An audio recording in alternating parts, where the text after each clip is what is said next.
Welcome back. In the earlier video, we created an example to read data from a Kafka source. We applied some transformations and saved the outcome to a file sync. In this video, we will create a brand new example to read data from the Kafka cluster, perform some transformations, and write it back to the Kafka cluster. So let's start. Let me define a simple problem statement. You are working for a retail organization. Your team has already built a data collection pipeline to bring all the invoices to a Kafka cluster.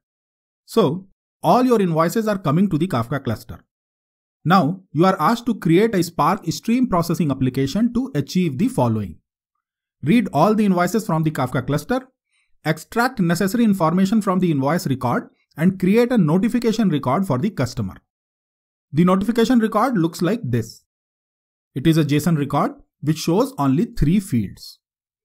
Customer card number, total amount for the current invoice, and the loyalty points that customer has earned on the current invoice.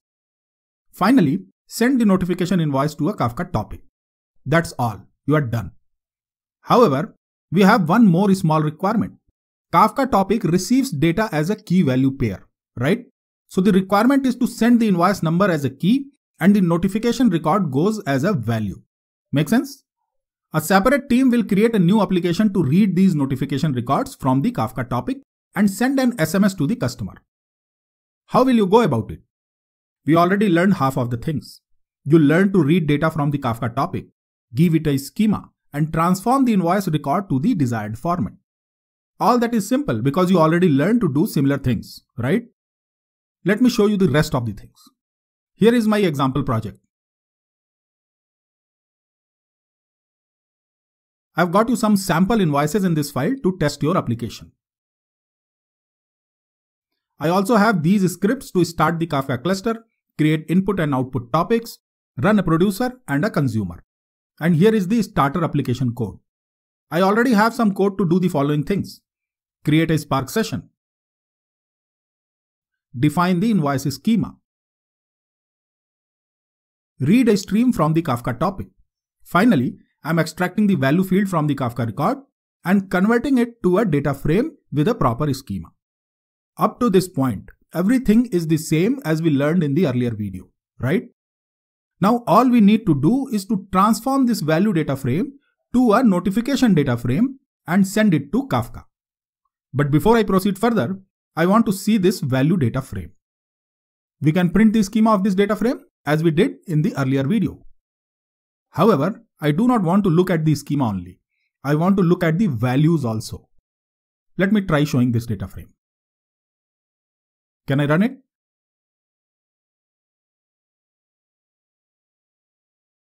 Oops, I got an analysis exception. Queries with streaming sources must be executed with stream.start. So you cannot show a streaming data frame. That's not a big problem. However, developing a series of transformations could be complicated, and you might want to take a step-by-step approach.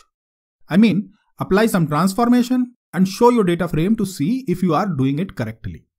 Then you apply the next transformation and see the results once again, right? I want to take that approach, and I'm sure you will also need it. But how do we do it with a streaming data frame? It does not allow you to show your data frame. Here is the trick. Change the read stream to a plain read. The read method is a batch processing equivalent of the read stream. Now, this Kafka DF and all other subsequent data frames such as value DF is no longer a streaming data frame. You are still reading from the Kafka topic, but now it is not going to loop into micro batches. You will read it once, do these transformations and stop. That's all. But as a side effect, you will be able to show your data frame and debug your application. Once you are done with your transformations, you can simply change it to read stream. Everything else remains the same. Make sense? Great. So let me do one more transformation and then I'll check my data frame. So I'll start with the value df and apply the select method. As per the requirement, I need only 5 fields. The first one is the value.invoice number. Then we have value.customer card number and total amount. But we also need the loyalty points. The loyalty points are 20% of the total amount. So we can use the with column to add a new field for the loyalty points. Make sense? You already learned all this in Spark Fundamentals, right? Now let me show this data frame. I want to make sure that I have done things correctly to this point. So let me start the Kafka cluster.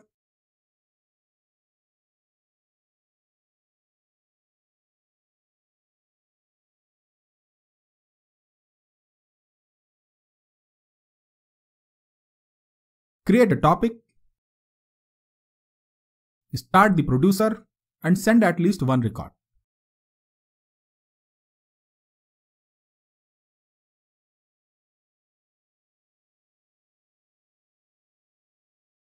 Now I can run the application.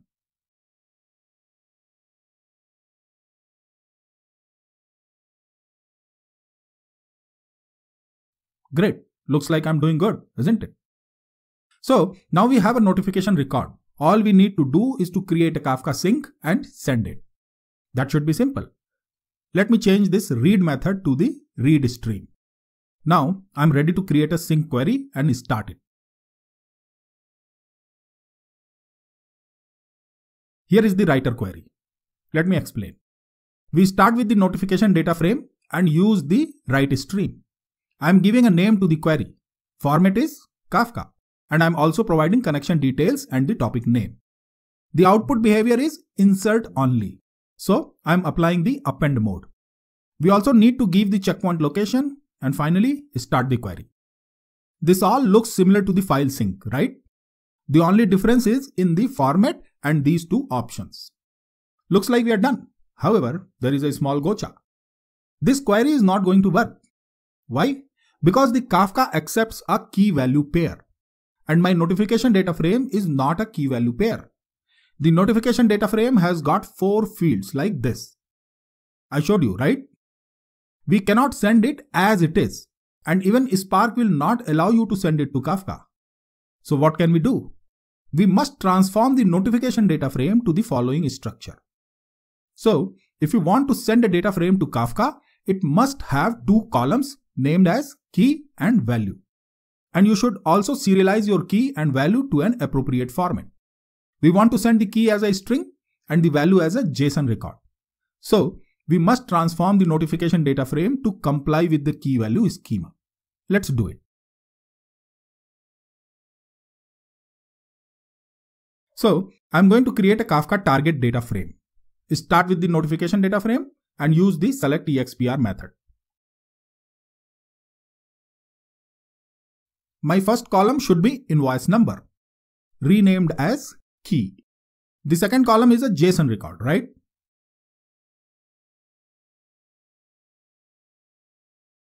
So you can use the toJSON function. Spark also gives you a named struct function. This function allows you to create a struct with the given field names and values. So what do we want? The first field name should be customer card number, and the value comes from the customer card number field. Similarly, the second field should be total amount, and the value comes from the total amount. The last name is the earned loyalty points, and the value is coming as 20% of the total amount. Finally, we give an alias to this thing as value. That's all. Now this data frame should look like this. If you want, you can use the show method and check it. Now we can change this data frame from notification to the target Kafka DF. Make sense?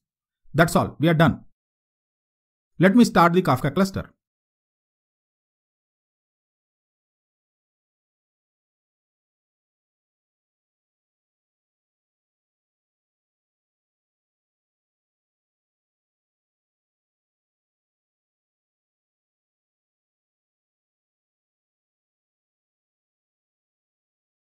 Start the producer and send at least one input.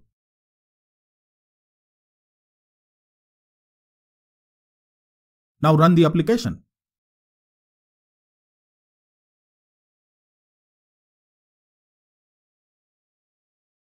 Looks like working. You can start the consumer and check the target topic. Send one more input.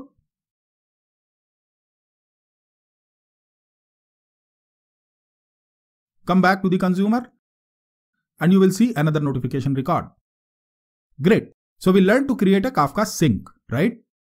The only point to remember is to make sure that you are transforming your target data frame to a key value pair, and rest is the same as the file sync. See you again. Keep learning and keep growing.